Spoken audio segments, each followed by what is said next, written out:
আমাদের দেশের অধিকাংশ মানুষ বিনিয়োগ করা মানে টাকা ব্যাংকে ফেলে রাখাকে মনে করে যে ব্যাংকের মধ্যে এফডিআর করব, ব্যাংকের মধ্যে ডিপিএস করব, ব্যাংকের মধ্যে টাকা রাখবো। কিন্তু সাম্প্রতিককালে ব্যাংকের প্রতি মানুষের আস্থা অনেক কমে গেছে। আওয়ামী লীগ সরকারের পতনের পরে ইন্টারিম গভর্নমেন্ট আসলো, সেখান থেকে এ পর্যন্ত আওয়ামী লীগের সরকারের আমলে তো বটেই ব্যাংকে অনেক অঘটন ঘটে গেছে। মানুষ টাকা ওঠাতে গেছে 1 লাখ, পেয়েছে 5,000। কখনো কখনো ব্যাংকারদের সাথে গ্রাহকদের মারামারি হয়েছে, কখনো কখনো ম্যানেজার সাহেবরা হাওমাও করে চিৎকার করে কাঁদছে, গালাগালির শিকার হয়েছে।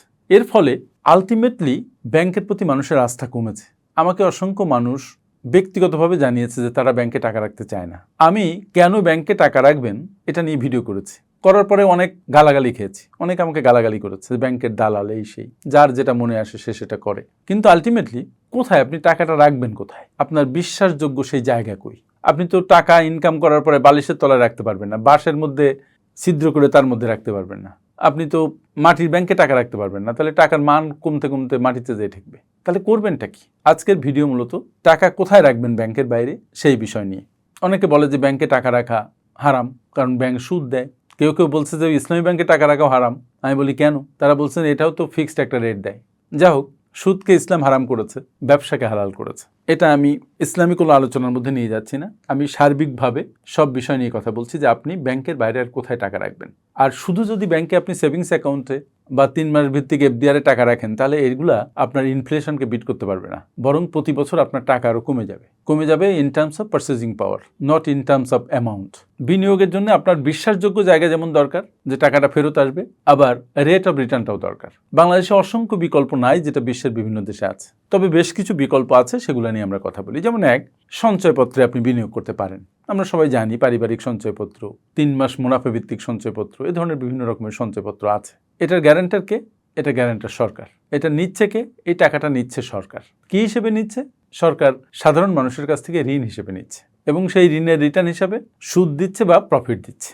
এই সঞ্চয়পত্র রেট অফ রিটার্ন কখনো কখনো ব্যাংকের কাছাকাছি হলেও নিরাপত্তার দিক থেকে এটা বেস্ট, কারণ হচ্ছে এটা সরকার ঋণ নিচ্ছে, সরকার ঋণে এখনো কোনো ফেল করে নাই। অনেকে অবশ্য ইসলামী ধারার কয়েকটা ভঙ্গুর ব্যাংকের কাছ থেকে সঞ্চয়পত্র কিনে পরে ভাঙিয়ে টাকা নিতে পারে নাই, এরকম অভিযোগ এসছে। কিন্তু যেখানে আপনার এই আস্থাহীনতা থাকবে সেখানে আপনি যাবেন কেন?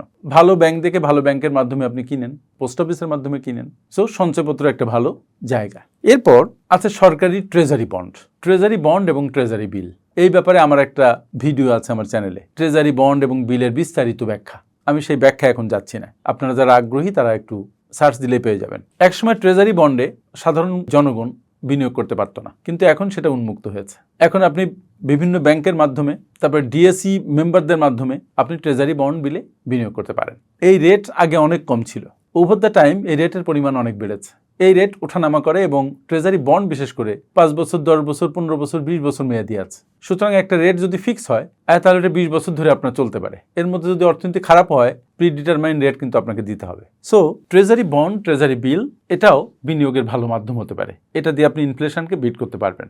এরপরে আসেন মিউচুয়াল ফান্ড সেকেন্ডারি মার্কেট থেকে কেনা যায়। অনেকগুলো মিউচুয়াল ফান্ডের অবস্থা খুব খারাপ, আপনি সেখানে এখন না যান, বরং শান্ত অ্যাসেট ম্যানেজমেন্টের মতো কিছু অ্যাসেট ম্যানেজমেন্ট কোম্পানি আছে যারা বেশ কিছু মিউচুয়াল ফান্ড ম্যানেজ করছে, এবং আপনি একটু যদি ইন্টারনেটে সার্চ করেন তাহলে দেখবেন যে বেশ ভালো রেটও দিচ্ছে। ওপেন এন্ডেড, ক্লোজড এন্ডেড 2 ধরনের মিউচুয়াল ফান্ড আছে। আপনি এসআইপিতে ইনভেস্ট করতে পারেন, সিস্টেমেটিক ইনভেস্টমেন্ট প্ল্যান।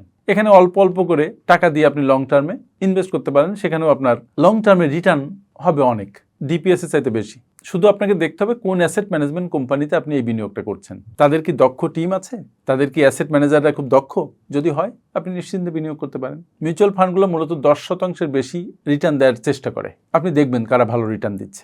সব অ্যাসেট ম্যানেজমেন্ট কোম্পানি কিন্তু ভালো নয়, কারণ তারা যদি অ্যাসেটকে সঠিকভাবে ম্যানেজ করতে না পারে, ম্যানেজমেন্ট দক্ষতা যদি তাদের সেই পরিমাণ না থাকে, তাহলে তারা আপনাকে আপনার কাঙ্ক্ষিত মুনাফা দিতে পারবে না। এরপরে বিনিয়োগের জায়গা হচ্ছে জমি বা রিয়েল এস্টেট। আপনি শেয়ারে জমি কিনতে পারেন, আপনি আপনার এলাকায় জমি কিনতে পারেন ভালো জমি দেখে, আপনি নিচু জমি কিনে ভরাট করে ভালো দামে বিক্রি করতে পারেন। রিয়েল এস্টেট মানে এই জমিগুলো কিনে আপনি লম্বা সময় ওয়েট করতে পারেন, অথবা রিয়েল এস্টেট ট্রেডিং করতে পারেন। আপনার জন্য যেটা সুবিধা আপনি সেটা করবেন, কিন্তু জমি কেনার সময় কাগজপত্র উকিল দিয়ে ভালো করে দেখে নিতে হবে, এটা যেন প্রতারিত না হন সেদিকে খেয়াল করতে হবে। আর একটা ক্ষেত্র হচ্ছে শেয়ার বাজার। শেয়ার বাজারের এখন সাংঘাতিক বাজে অবস্থা। এই বাজে অবস্থায় তারাই সবচেয়ে বেশি লাভ করতে পারে যাদের কাছে ক্যাশ আছে, যারা লম্বা সময় ধরে এরকম একটা সময়ের জন্য অপেক্ষা করে আছে, ওয়ারেন বাফেটের মতো। এখন শেয়ার কিনে যদি আপনি 5-10 বছর ধরে রাখেন, ইউ উইল বি কিং। কিন্তু ভালো শেয়ার কিনতে হবে, যে শেয়ার সাংঘাতিক খারাপ মার্কেটেও প্রফিট বা ডিভিডেন্ড দিতে পারে। আপনার উদ্দেশ্য হচ্ছে ইনফ্লেশন হয়ে আপনার টাকা যে কমে যায় সেই কমাকে রোধ করা এবং ইনফ্লেশন রেটের চাইতে বেশি রেটে আর্ন করা। আপনি যদি লম্বা সময় ধরে রাখেন এবং কম্পাউন্ডিং ইন্টারেস্টের উপর নির্ভর করেন, তাহলে আপনি ইনফ্লেশনকে বিট করতে পারেন। ইনফ্লেশনকে বিট করার কথা বলছি এখানে। সবচেয়ে বড় জিনিস হচ্ছে যদি আপনি নিজে একটা ব্যবসা দাঁড় করাতে পারেন এবং সেই ব্যবসা শুরু করে নিজে সঠিকভাবে চালাতে পারেন। নিজে ব্যবসা দাঁড় করানোর চাইতে ভালো জিনিস আর নেই। It is very tough. এর জন্য আপনার প্রচুর দক্ষতা দরকার, ধৈর্য দরকার, স্ট্রেংথ দরকার, টিকে থাকার সক্ষমতা দরকার। যখন খুব খারাপ সময় আসে অর্থনীতিতে, তখন অনেক ব্যবসা ভেঙে যায়, আবার অনেক নতুন ব্যবসা গড়ে ওঠে। এই সময় তারাই ব্যবসায় ভালো করে, নতুন ব্যবসা বা নতুন সাম্রাজ্য গড়ে তুলতে পারে যাদের সেই দেখার চোখ আছে, সেই প্রজ্ঞা আছে এবং যারা দূরের সুযোগকে দেখতে পায়, তারাই এখানে ভালো করে। সুতরাং আপনি দেখেন আপনি কি ধরনের মানুষ, আপনার সেই দক্ষতা আছে কিনা, আপনার সেই ড্রিম আছে কিনা, আপনার বড় কিছু করার সক্ষমতা আছে কিনা। তাহলে আপনি ব্যবসা শুরু করুন, ছোট করে শুরু করুন। প্রত্যেকটা জিনিস শুরু হয় ছোট দিয়ে। তাহলে ব্যবসা করলে এখানে অনেক মানুষ সংযুক্ত হবে, এখানে আপনি অনেক লেভারেজ নিতে পারবেন, অন্যেরা আপনার হয়ে কাজ করবে, ফলে ইনফ্লেশন বিট করা আপনার জন্য কঠিন হবে না। এখন প্রশ্ন হচ্ছে, অনেকেই বিনিয়োগ দিয়ে সংসার চালান, তাহলে আপনি আপনার বিনিয়োগ থেকে কিভাবে সংসার চালাবেন সেটা একটা প্রশ্ন। আমি আপনাকে একটা ভাগ করে দিই যে আপনার যদি 1 কোটি টাকা বিনিয়োগযোগ্য থাকে, তাহলে 50% টাকা মানে 50 লাখ টাকা আপনি সরকারি ট্রেজারি বন্ড, ট্রেজারি বিল, সঞ্চয়পত্র, যারা মোটামুটি আপনাকে একটা রিটার্ন দেয় মাসে মাসে, সেখানে বিনিয়োগ করুন। আর 30% আপনি রাখুন হচ্ছে মিউচুয়াল ফান্ডে অথবা ব্লু চিপ শেয়ারে, যারা আপনাকে অন্তত বছরে একবার ডিভিডেন্ড দেয়। আর 20% রাখুন লং টার্ম ইনভেস্টমেন্টে, যেমন ল্যান্ডে, গোল্ডে। একটা লম্বা সময় পরে সেটা আপনাকে ভালো একটা রিটার্ন দিবে। তবে বিনিয়োগের আগে কয়েকটা পরামর্শ, সেটা হচ্ছে don't put all of your eggs in one basket. সব ডিম এক বাস্কেটে রাখবেন না।